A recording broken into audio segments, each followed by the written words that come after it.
ilahe illallah, Allahu Ekber. Muhammed Resulullah, ya Habiballah. Allah. Assalamu alaikum. Ekran aldık barlıq qarindaşlar. Uluq Ramazan Allah'a yeni bir qaytı mübarek olsun. Biz davamlıq sizlərə sunub kelib atqan 40 hadisninki şərhisininki 16-cı hadis açıqlanma. Yəni cennet kirişninki bir yolu açıqlanmaslıq. Degen şu Peygamber Ekrem sallallahu aleyhi ve sellem'ninki labzi qısqa, mənisi mol olğan bu hadislarni huzuruңlarga sunmoqchi. Diqqatingizni berishinglarni umid qilamiz. Alhamdulillahi Rabbil alamin. Vel aqibatu lil muttaqin.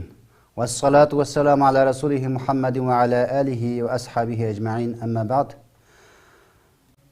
An Abi Hureyre radıyallahu anhu قال أن رجلا قال للنبي صلى الله عليه وسلم أوصني قال لا تغضب فردد مرارا قال لا تغضب رواه البخاري. Qarindaşlar, bu hadis bir qurum kelmaydigan, nəhayət ixcham qısqa bo'lgan hadis. Yani Abu Hureyre radıyallahu anhu bu hadisni bizga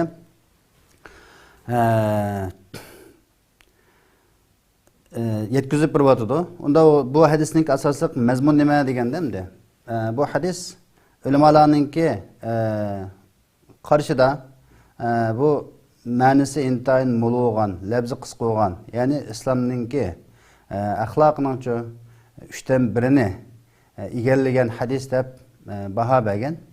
Demek bu hadisninki endi ravisi bilan bir turmush o'tgandan keyin hadisninki mazmuniga o'taylik. Hamda hadisning ravisi Abu Hurayra radhiyallohu anhu hammamiz bilamiz. Bu kishi islom diniga kirib, Peygamber Ekrem sallallahu aleyhi ve sellem'den ayrılmay, Peygamberimizningki atrofida davomliq birga turish orqali bizga eng ko'p hadis rivoyat qilgan, islom qonunchiligiga alohida his qo'shgan sahabi. Yani ashab-ı suhba. Bu sahabe endi bizga bu hadisni yetkizib bir adam dedi. Bir adam Peygamber Ekrem sallallahu aleyhi ve sellem'den yeniga kelib, "Avsini, manga topshiriq vasla, manga bir vasiyat qilsizlar" deganligi.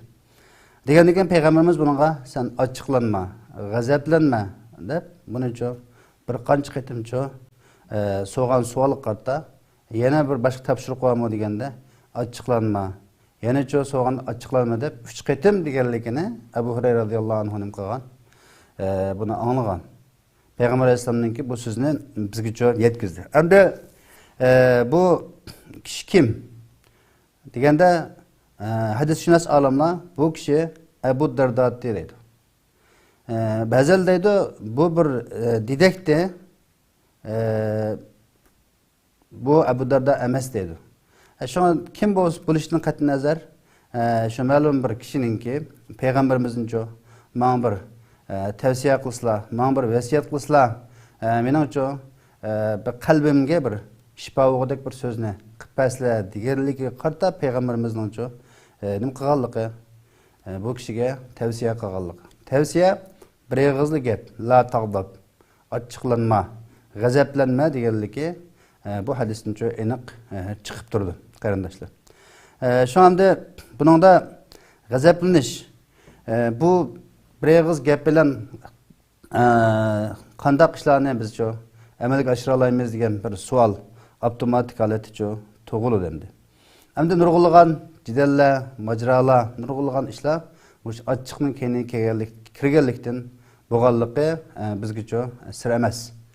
Tarixdan buyon mayli shaxslar olsun, mayli davlatlar olsun, mayli jamiyatlar olsun, ochiqning kirib o'zini besolanmay, o'zining bir psixikasini kontrol qilolmay bo'lgan xafalıqlar ekanligini hammamiz bilamiz.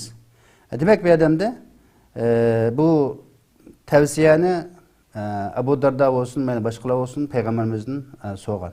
Müstəraydı degəndə bu hədisdən alimlər şunda hüküm alırdı ki, yurt çoğunları, ustazlar, rahbarlardan shunday o'zininki ma'lum yo qalbida yo bir ideyasida masala bo'lib qolsa, mana bir tavsiya qilsalar, vasiyat qilsalar deyish orqali o'zining bir xatoligi yoki bo'lmagan chog'da kelgusidagi ishni to'g'rilab olish uchun shunday so'rashninki muhimligi, buni bilim olish uchun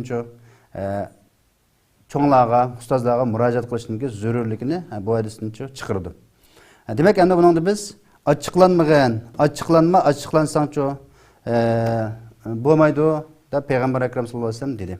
Endi insonning açıqlanmasligi bu insonning tabiatida, insonlar bo'ldi ekan, buningga bo'ladi. Endi açıqlik ikki turli bo'ladi. O'zining shaxsiy maqsadi yoki hissiyoti va ma'lum shaxsiy manfaatini deb açıqlanish, yoki umumiy manfaatini, ya'ni islomning manfaati, musulmonlarning manfaatini deb islom qonuni, islomning prinsiplari depsende kılınan vakitte bunun açıklanış bu iki türlük buludu. Şu an biz hem de açıklanış meselesini çözdüse devamlılık biz hem de hemen üzül kesil bu hata demeyimiz hem de. Demeyimiz. Bunun da hem de Peygamber Ekrem sallallahu aleyhi ve sellem'in ki Resulümüz sallallahu aleyhi ve sellem'in ki rahmetel lil alemin bu bizge öğretilgenden tatip bizimki bir hacetxanda tara sunduruşumuzdan tatip devlet kuruşumuzchilik hemmenin Peygamberimiz nazariyeleştirip hem emniyet köstüp 23 yıl jarayonida bizga o'ligi bo'lib ketganligini hammamiz bilamiz. Har qanday bir musulmon bo'ldi ekan, mayli o'zininki kichik ishlar bo'lsin, mayli cho'ng ishlar bo'lsin, payg'ambarimizga ergashishi, payg'ambarimizning yo'lini tutib menishi bu bir nijotlikninki yo'li. Agar unda qilmaydi ekan, u ozg'un bo'ladi. Endi o'zi musulmonchilikni davo qilib qo'yib, so'zi bilan harakati birdek emas, qalbi bilan so'zi harakati birdek bo'lmagan vaqtda bu kishi endi oddiy bo'lganda fosiq, ig'ir bo'lgancha bu ma'lum gunohlarni ya jinoyatlarni halol sanaydigan, ya islomga haqorat qiladigan, ya islomning asosiy prinsiplariga haqorat qilib buni ayiblaydigan, bunda bo'lib qolsa kofir bo'ladigan ahvol bo'ladi endi. Shunga biz bu ko'pincha ishlar nimadan desa, shu ochiqdan ya o'zimizning ideyasiga mos kelmagan, yoki o'zimizga to'g'ri kelmagan bo'lib qolsa, ochiqlanib bilan bu hukmlarni chiqarib o'tadigan yoki inkor qilib o'tadigan bir ahvollar bor endi. Shunga bir gap bor ya bizimizda. Diting yoqmasa, sökmay amal yo'q, xaltanga patmasa, to'kmay amal yo'q deb. Endi xaltamizga patmasa, ki lozim bo'ladi demay, hammani chiqib to'kib o'tamiz, apla shuni to'kib o'tmasam bo'pti ekan deymiz mesela. Ditimizga yoqmagancha hammani sökimiz endi. Manda bo'lib qolsa-mu, endi bu o'zimizga ziyon endi. Shu Payg'ambar akram sallallohu alayhi vasallam endi ochiqni tushundirib, botirni tushundirib, ochiqni yengish to'g'riliq gap qilib, laysa shadidu bis surati innama shadidul ladzi yamliku nafsahu indal g'azab dedi. Muttafaqun alayhi hadis. Bu Abu Hurayraning hadisi. Haqiqiy botir kim? Haqiqiy botir degan kishilarni yiqitgan, chelishchi mag'lub qilgan, ya jangda boshqalarni yengan kishi emas. Haqiqiy botir degan o'zini tutib olgan, ochiqlangan vaqtcha o'zini kontrol qila olgan, ochiqni yenga olgan kishi deb payg'ambarimiz aniq sahih hadisda buni o'tirib qo'ydi. Bunda qolgan vaqtda ochiqni yengan chog'da qanday bo'ldi desa, o'zininki dushmanlaridan g'olib kelalaydi. Dushmanlarni mag'lub qilaydi. Birinchi dushman nima? Nafsi. Nafsi ammara bisu, yomonlikqa davomliq buyurib turadigan bizincho ishqib yaxshilikdan go'zal ishlardan cheklab turadigan bir nafsimiz bor endi. Innan nafsa la ammaratun bisu deb nafsi degan chuqum yaxshilikqa davomliq buyurib turadigan narsa. Bu nafs bilan qiladigan jihad, nafs bilan qiladigan kurashda shu sabrchanlik pek muhim, ochiqlanmaslik. Ana ondan shayton bilan qiladigan jihad, shaytonga qarshi ishladimi? Ya'ni ochiqlanib qolmay, sabrchanlik bilan mengish degan bo'ldi. Endi biz shariat depsende qilingan vaqtda, shariat kishilar tarafidan haqorat qilingan vaqtda bunga saqlab tursak yoki buni ochiqlanmasak, bu islom shariat qonun prinsipida bu ayiblanadigan ish. Shunga shariatga birada bir qonun prinsipi yoki umumyuzlik shariatni bir haqorat qilsa, buning uchun biz shariatning qo'g'duvchilar bo'lish sifatimiz bilan oldiga ko'krak kirib maydonga chiqishimiz lozim bo'ladi. Payg'ambar alayhisalom o'zining shaxsiy, o'zining manfaati uchun intiqom olmaydi, faqat qonun bo'yicha islom qonuniy shariatini deb intiqom oladi deb hadislarda aniq ko'rsatilgan. Şu biz hem de davamlıkça özümüzün kontrol kılışımız. Hem de bu açıklanış psikikalik bir mesele. Bu fizikimiz gibi fizyologik tüzülüşümüz gibi tesir gösteriyor.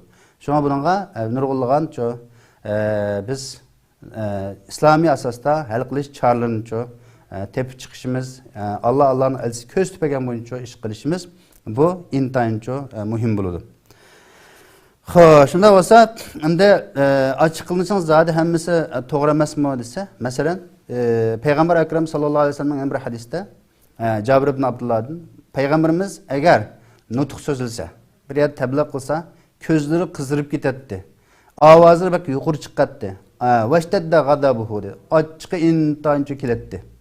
Xudo Peygamber Aleyhisselam dese bir qo'shin besib kelgan bo'lsa, qo'shindan kishilarni ogohlantirib atgandek, yoki mushunda bir ig'ir millatning beshiga kun keldi, hozir buni nima uchun mushunda qilmaymiz deb achchig'lanib, ashundoq ogohlantirish bergan kishiga o'xshashlamchu. Peygamberimiz o'zining ovozini yuqori ko'taradi deb. Shuni biz millatni deb, masalan musulmonlarni özümüzün xalqimizin deb nurg'ulg'an jihatda hamda ba'zi ochiqlanib qilishimiz, ularni o'g'itish uchun o'yg'onqil bo'lmasa harakat qilishimiz mumkin. Bunda bo'lib qolgan chaqda bu ochiqcha desa hamda bu islom tarafidan ayiblanadigan ochiq emas demoqchi. Ya'ni bir nutq so'zlagan vaqtda, tabliq qilgan vaqtda hamda yuqori ovozda yoki shunday bir o'zininki ma'lum shu Qur'on hadisdan e'lingan fikr ideyasini, to'g'ri bo'lgan qarashni xalqlar o'rtoqlashgan vaqtda ba'zi ishlar yuz berib qolishi mumkin. Men bilsam Musa alayhisolamninki masalan qissasini misol olsak, Musa alayhissalom Tavratni og'ili taqqa chiqib ketgandan keyin bu desa Harun alayhissalom shu qavmning ichida bor. Shu vaqtda desa Harun alayhissalom shularning ichida turib, ular uchun muzayga cho'qingan. Endi biz o'ylaymiz hozircha bu muzaygami cho'qinamdi, bu qanday gap bu deb. Masalan hozirmi bor dünyada. Mesela Hindistan misal alsak, kalanın ki aşında tezeklerine çoğunluğun, o aşınca çoğun bölüdüğün, işkılıp acayip bir insanın ki hurafilikten kutlanmasa insan aşını doğrulayıp qarab qalsa hemen kıldığın buludu.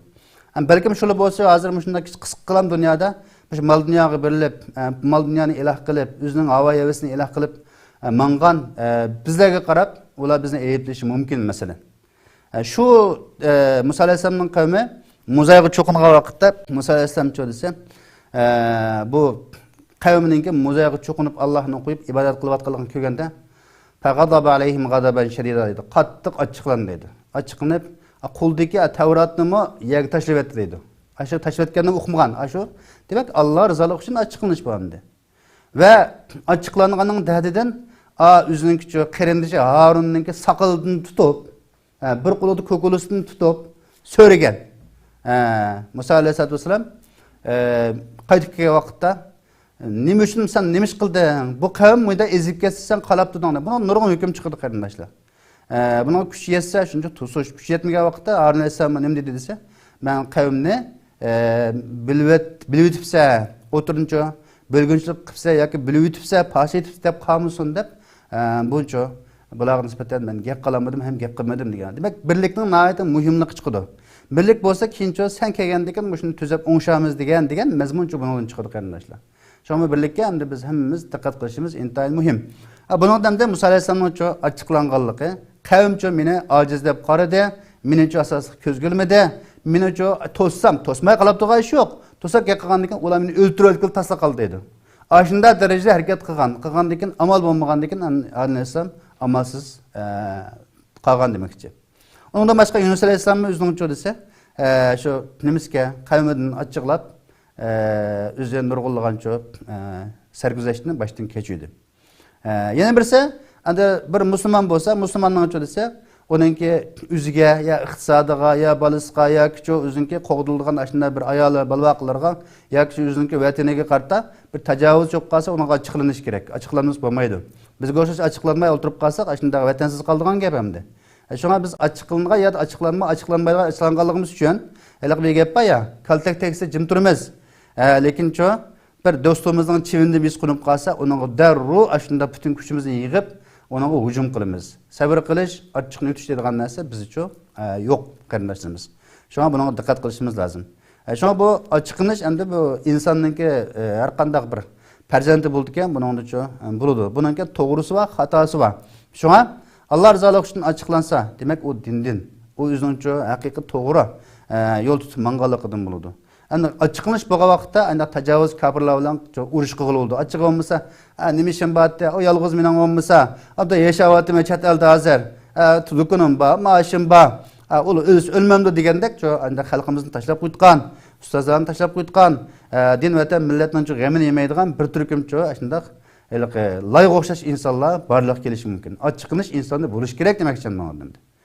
Şu Allah'ın kanunları təfsirni qılınğan vaqtda hücum uçurğan tamaşabın bo'lib tursaq, bu da ağır cinayet. Misal qalsaq Yahudilarni uchunsa, sizlar mundaq qildinglar, sizlar shundaq alqi mozoyiq cho'qindinglar, payg'ambarni o'ltirding deb xitob qilib turib shu Yahudilarga payg'ambar alayhisalom davridagi Madinadagi Yahudilarga ikkinchi shaxs sifatida Alloh taolo so'zlagan. Nimishqa desa, uli qilmagan qo'bun desa, buning ota-onasi qilganicha Mavla qo'llagan yoki to'g'ri deb qaraganlik uchun. Demak, sukut qilishning o'zi shuni qilgan bilan o'xshash. Bir narsaga sukut qilsak, bir munkar xato ish bo'lsa, shuni qilgan bilan o'xshash. Shuni bizning hozir vatanlik bo'layotgan ishlarni sukut qilib, uning uchun hech nima bo'lmaydi, ya mandat andat deb, ya o'tirib bilayotgan yoki o'zi bir kishilik meni chaqmagan ilan 1000 yil yashasin deb to'laydiganligiga qarata, bu ma cho'ng bir tavsiya bo'ldi qarindoshlar. Shunga biz o'zimizni tekshirishimiz intayin muhim. Shunga ochiq bo'lmaydi insonda. Ochiq bo'lmagan vaqtda nurg'unlagan huquqlar tajovuzchilik uchraysa, unga diqqat qilmaydigan, parvo qilmaydigan bir ahvol kelib chiqadi. Shunga biz davomliqcha har qanday ish bo'lib qolsa, shariat bo'yicha, islom prinsipi bo'yicha Payg'ambar akram sallallohu alayhi vasallam dedi ya, sizlarga men Qur'onni va meningki hadisimni tutib, menga yo'limni qoldirib qo'ydim. Bu ikkisini ching tutsanglar, qat'iy ezib ketmaysizlar dedi. Shunga buni ching tutishimiz bu intayin muhim. Shunga Payg'ambar akram sallallohu alayhi vasallamningki bu menga tavsiya qilsizlar, menga bir insonningki moddiy va ma'naviy jihatdan ikki xil narsani tuzilgan, badan, tan, masalan, modda va ruh. Maddamizga o'zimiz bir narsani deb yeydiganmiz, lekin ruhiyatimizga cho'mida qurg'oqlashib ketdi ya Rasululloh deganda, shunda la taqdab dedi. Buning ortiq qilmadi. Nimishqa desa, buning degan gap inson o'zining hojati bo'yicha, masalan, bir odam oilasi bo'lib qolsa, masalan, ma'noga ochiqlanma demay, ochiqlanmaydigan narsani, uni demay, ochiqlanish degan narsa buni sen bo'lib qolmasin, noto'g'rilat ochiqlanma demoqchi. Degan bu nima desa, ayoling, bolalaringga ochiqlanma, do'stlaringga ochiqlanma, to'g'ri ishga ochiqlanma. Ish qilib insonning o'zining xarakteri, o'zining shunday yashayotgan atrofdagi muhitga noto'g'ri ochiqlashlarga ochiqlanma demoqchi. Endi yo'lda jamiyatda nihoyat yaxshi ba'zi qarindoshlarimiz bor. Sahoba sifat. O'yki ichilsa Abu Jahilga aylanib qolgan munda qarindoshlarimiz bor ekan. Munda bo'lmaydi. Endi bu ayollarimiz, bolalarimiz o aciz. Bizninki qo'limizdagi Allohning omonatlari. Allohning omonatiga xiyonat qilmaydi. Bularning ishimiz yo'q, ya ota-onasi yo'q, ya so'raydigan odam yo'q deb fursatdan foydalanib, o'zimizning cho'ngchilligimizni ya kuchimizni ayol bolalarga ishlatishning o'zi bu og'ir xatolik bu. Biz endi o'zimiz mazlum deb turib, ishni qilsak zolim bo'lamiz, zolimning duosi ijobat emas. Shu mazlumning duosi ijobat degan mazlum bo'lish sifatimizni saqlab qolib turib duo qilsak, duoyimiz ijobat bo'ladi endi. Shunga Payg'ambar akram sallallohu alayhi vasallam nima dedi desa, ochiqlanma dedi, kimga ochiqlanmaslik to'g'riliqcha gap qilmadi masalan. Bu to'g'riliq gapni demedi demekçi. Şuna biz hem de bu açıklanmazlık meselesinde qanday holatda mesela bu açıklanmayımız, qanday açıklanmamız bu to'g'riliq biraz to'xtalgan bo'ldik endi. Yana birisi endi, bu açıklanmazlık to'g'risida Allah subhanahu va taolaninki bunu aytida وَسَارِعُوا إِلَى مَغْفِرَةٍ مِنْ رَبِّكُمْ وَجَنَّةٍ عَرْضُهَا السَّمَاوَاتُ وَالْأَرْضُ أُعِدَّتْ لِلْمُتَّقِينَ الَّذِينَ يُنْفِقُونَ فِي السَّرَّاءِ وَالضَّرَّاءِ وَالْكَاظِمِينَ الْغَيْظَ وَالْعَافِينَ عَنِ النَّاسِ وَاللّٰهُ يُحِبُّ الْمُحْسِنِينَ dedi. Sure Ali İmran'ın 133-134. ayetleri. Bunun da Allah Subhanahu ve Teala bizge buyruk kılıp vesari'u aldıranlar dedi. Hemmimiz aldıraş gerek. Hemmimiz bütün vücudumuzdan tirişik gerek demekçi. Mağfiret keçirimge. Kimden? Sen Perverdigar'dan aldın buğan keçirimge. Ve cennetke aldıranlar dedi. Cennetke aldıranlar.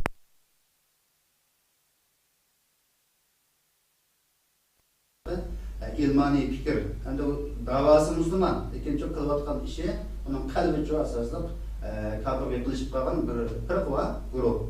Bu Müslüman evlatlarına için çıkargan. Bu şunlar kişiler köpüyüp kaldı. bularning qilgan xatoligini o'zi his qilmaydi. O'zini islohotchidek masalan, o'zini to'g'ri ish qilgandek o'ylaydi. Bunda bo'lsa bu bo'lmaydi. Onun ki hem de cennetçisi kâmlik asman ziminlik dengen nâdi yuqura haletki mesela nâdi nimetle kıldırılan bu doğruluğun ayrım tuttuğumuz doğru kıldı. Çünkü bazı meselelerin biz elbette üzümüzden bilmez mesela diğer geplerini çöndürüp bulmayı derdi. Onun için nurgun izahatlar, nurgun çok yaxşı bir çöndürüşte buluşlar. U'iddet lil muttaqin bu cennet kimi tayyorlangansa muttaqin takva kişilerge ki bular yumuşaklarına pissarra'yı ve darra dedi. Bular pissarra kângırçılık vakitti mi ve darra yani çoğu tarcılık vakitti mi buldu tarcılık vakitti mi bular Allah yolunda çıkım kılıp dedi. Meyden namarat olgandı mı, bayı olgandı mı? Kângırçılıktı mı, nayet kıyınçılıktı mı? Özünün çok ihtiyacı bolğandı mı, ihtiyacını aşqandı mı, her qanday vaqtda chiqim qildi Allah. Allah yo pul xajaydi Allah. Allah Taala zakatni zakat deb atadi, lekin bu chiqim masalasida biz necha qatam buni eskartish berdik qarindoshlar. Bu chiqim qilmasak biz o'zimizni halokatga tashlaymiz. Qanday chiqim qilamiz? Allah subhanahu va taolaning dini uchun, dinning taraqqiyoti uchun, huquq uchun, ma'rif uchun, vatanimizni qutqizish uchun, yana jihad uchun bizning qildigan chiqimlarimiz nihoyat ko'p shon. Allah Teala ve anfiqu fi sabilillah ve la tulqu bi yedikum ila tahluka ve ahsinu innalloha yuhibbul muhsinin dedi. Allah yo'l pul hajlanlar, Allah yo'lida chiqim qilinglar, Allah yo'lida barliqingni bag'ishlanglar. Moddiy jihatda Allohning diniga yordam beringlar. Ana yordam bermay o'ltirib olib, ya chiqim qilmay turib olib, masalan, o'qish, ma'rif, madrasa, maktab masalan, diniy jihatdagi shunday Qur'on hadisini tushunadigan talabli ilmlarni yetishtirishda buncha chiqim qilmay turib olish orqali o'zingni halokat tashlamang degan bo'ldi. ولا تلقوا بيدكم إلى التهلكة شون آخر استباء هنا üzerine alaket taşlaş meselesi şunu kımmasan alaket düşsüle demekçi. Allah Teala ihsan kılgıçlarını yaxşı gördü dedi. Ayetinin ahiriste.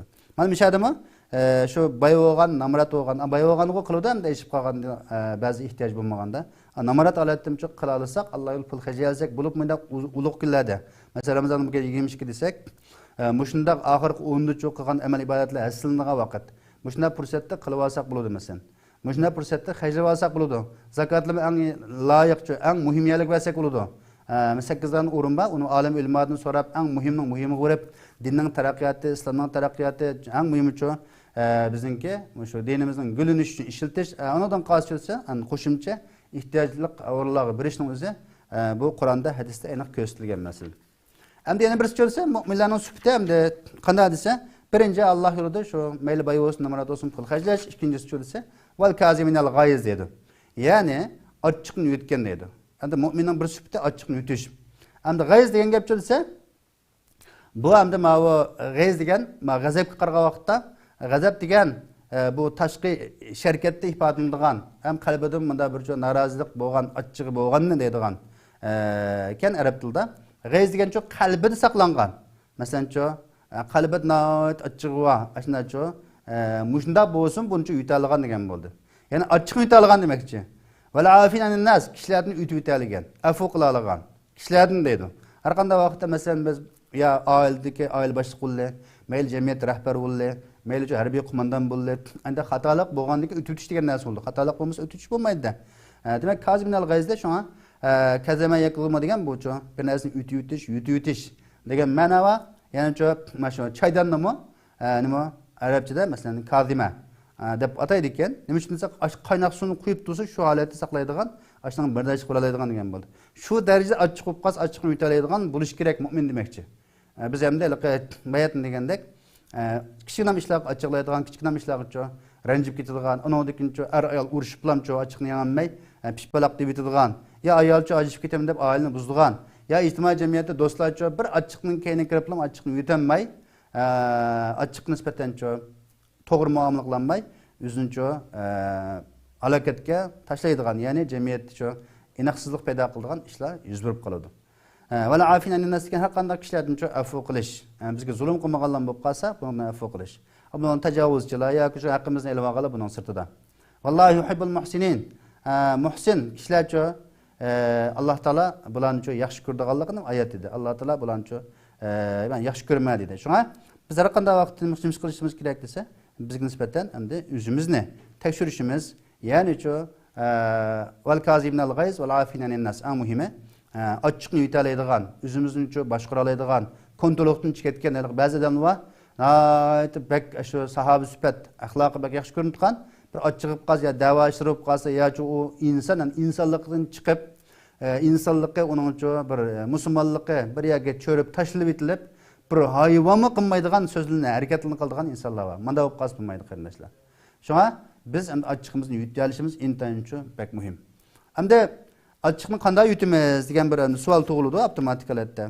Ochiqni qanday yutamiz degan chog'da ochiqni yutishda Payg'ambar akram sallallohu alayhi vasallam shu ochiqni yutishninki dorilarini bizga o'rgatdi. Payg'ambar alayhisalom bir masalani o'tirib qo'ysa, uning uchun hal qilish choralarini o'tirib qo'yib mang'an endi. Birinchisi endi bilim dedi. Bilimlik bo'lish kerak. Shu bilimli odam undacha ko'p ochiqlab qolmaydi. Egri biz bo'ladi. Kitob o'qiydi unda odamcha bilimli odam. Shu hozir shunday ulug' paytlarda masalan Qur'on o'qish, Qur'onning tarjimasini o'qish, tafsirini o'qish, diniy darslarni anglash, da'vat to'plari masalan ashlarga kirib turib, o'zimizdan besib turib, nafsimiz desa, ashlarga yiroqlashishni, ashlardan bir qolamaslikni, o'qimaslikni, yo kinovoz ko'rishni, yo bo'lmasa boshqa narsani o'qishni undaydi. Nafsimizni boshqarish degan unmagan narsaga majburlash degan bo'ladi. Yana birisi amal bo'lish kerak. Amal bo'lgan vaqtda anaqa ikkinchi bu men açılsam bo'lmaydi ekan degan narsani biz o'ylayolamiz endi. Ham ilmga kelsak, ilmchi desa, ilm degan nima desak endi Allohninki buyukligini hozir qilish. Ey, sen qanchalik banditsan, nima uchun ochiqlansa, nima uchun ochiqni yutanmaysa, nima uchun kechirim qilolmaysa deyish. Ana ikkinchi desa, u Allohninki mushunda qiliqi noto'g'ri ochiqlangan vaqtda g'azablanganligini bilish. Bilim bo'lgan chog'da buncha bilgili bo'ladi masalan. Allah subhanahu wa ta'ala masalan ayetden ne dese vezkur rabbaka iza nasita. Sura Kehf'nin 24. ayetida sen Parvardigarını esle. Eğer unutup kalsan degende mi ne? İkrim radıyallahu anhu yine bu mu mufassir alim iza gazibta degen. Açıklanıp kalsan Allah'ın esle degen şuna. Açığımız qattiq kelib ketsa shu bilan subhanalloh alhamdulillah deb tasbih etish, shuni sovuq suv taratilish, payg'ambar alayhisalom ko'z tutib qolgandek o'ltirgan bo'lsak, qo'yib ketish, qo'ygan bo'lsak yetib olish. Demak, bu nima uchun aytib o'lgan desa, bir xil ochiqlangan vaqtda yurak qonni siqib, uning bir xil jiddiylashib, mingi bir xil hormonni ajratib, badanni qalayimqalashtiradigan ekan. Buning uchun shu sovuq suv taratilish orqali bir holat bir holat o'zgarish orqali bu ochiqni paslatqili bo'ldi ekan. Şun bazı ilim-fen, meditsina sahası bunu ispatlab çıkıqlıq qarindoshlar. Şuna bu Allah'ın əsləş degan nima qildi? Şeytanni qo'g'laydi. Şeytan ashturmumimizni kirib, sen kimding? Mishqsini bozaq qildi. Sen nima uchun buni deydi? Zodi sen bunda bunu bo'ldi qilsang bo'lmaydi. O'zingni bir ko'z tutib qo'y deydi shu vaqtdan. Ya hayot badlik bo'ldi. Ya qarshi tarafga nisbatan eg'ir zangash bo'ldi. Shuning bilan ochiq yutamaslikning ziyni bak yuqori bo'ldi qarindoshlar. Shu ochiq yutishdan biz hargiz sal qarasak bo'lmaydi. Şu Peygamberimizin hadislerinde "İza gadiba ahadukum ve huve qaimun falyajlis" dedi. Eğer biraranglar açıqlanıp qalsa, ürtügan bolsa o'ltirsin, anadan açıq ketadi. Eğer undagı qılmasa, yeni yetipmi bolsa, harakat holatini o'zgartirsin demek. Tek şu muhitdan boshqa muhitga yiroqlashsin demekçi endi. Şuna bu açıqlanish degandan-ki zina endi Rahman Taala va taqaddasini g'azablantirdi. Shaytonni rozi qiladi. Bu sabr qilishni yo'q chiqirdi qarindoshlar. Şuna qarindoshlar o'tirsa, munosabatni buzdi. O hasadxo'rlik, chidamaslik, aqlning ishlamasligi maydonga keladi. Bunga diqqat qilishimiz intayin muhim demoqchi. Qarindoshlar. Shuna bu badanga bak ta'sir qiladi deydi. Ajoyib. Bir qatim ochiqlangan vaqtda necha ming hujayra shundaqaligi qalayim qilishdan gapda adamda. Tilni kalvalashtirdi.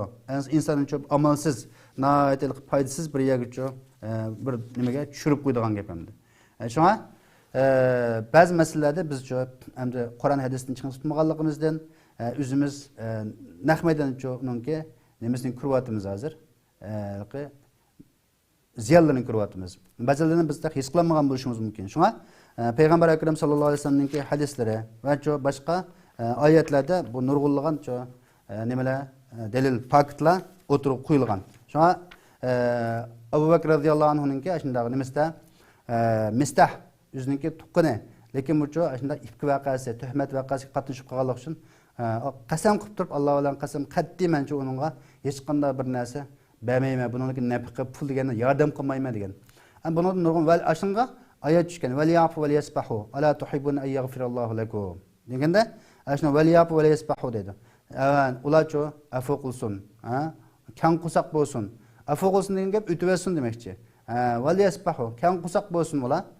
Ular muşna qavaqta ala tuhibbun en yaghfirallahu lekum. Allah Teala'nın sizlarga ço kechirim qilishni, Allah subhanahu va taoloninki sizlarga nisbatan ço cennetni berishni sizlar ço yaxshi ko'rmaysizlar degan. Ular deganda Abu Bakr roziyallohu anhu oyat tushgandan keyin ço desa, burun men bermayman degan, hozir mustahka uningdan yaxshiroq berma degan. Bu nima desanglar? Bir yaxshilikni qilsak, masalan, ya do'stimizni qilamiz, ya boshqalar qilamiz qilsak, shu yaxshilikdan nima keldiganligi. Bir shayton ham uni pudab, yomonlik keladi. Yaxshilik qilganimcha uningga bir yuzsizlik qiladi. Yoki askarlik qilsa, darrov shu yaxshilikni to'xtatsak bo'lmaydi. Mu'min musulmon degan ashuna qilgansa, sen deb qilmading, sen deb. Alloh rizoligini deb qilding, Alloh men ajr bersin deb qilish kerak. Shunga amal qilgan hisob emas, oxirat kelib ketgan hisob qarindoshlar. Shunga man jaa bil hasanat falahu ashru amsalha. Oyatda bir odam yaxshilikni olib kelsa deydi oxiratga, falahu ashru amsalha. Ya'ni cho ashunda olib keladigan vaqtda 10 hassasigachilik cho yaxshilikqa ajr mukofot berildi degan bo'ldi. Amalni qilib dunyoda qo'yib qo'ysak bu nimaga foydasi? Shunga bu Abu Bakr roziyallohu anhu bu oyat tushgandan keyin nihoyat cho o'zininki nimasini xato qilganlikni, bundan keyin cho texam yaxshi qilganlik to'g'riliqcho va'da bergan deydi. Shunga o'zining tuqqani, o'zininki bir jamiyatidan turib, o'ziga tuhmat chaplash oilasiga, Oysha roziyallohu anha onamizga. Oysha roziyallohu anha osmondan oyat tushib, ya'ni Alloh subhanahu va taolo aqldiya. Shu degan bu ishlarimiz oshkor bo'lib chiqqandan keyin kim desa, bir gap baya yig'yandan balo qarindoshdan deydigan. Yig'yandan degap shu yenimizdan chiqadi nurg'un masala. Bu ishni kan qo'saq qila olsak, ochiqlanmasak, afu qila olsak, bo'lib ham musulmon o'zimizning tuqqanlari, bituqqanlar mushularga chiqarta to'g'ri muomala qila olsak, Alloh subhanahu va taolo buning badligicha jannatni berdiganligini, Alloh ihson qiluvchilarni yaxshi ko'rdiganligini oyatda hadischa aniq o'tirib qo'ygan.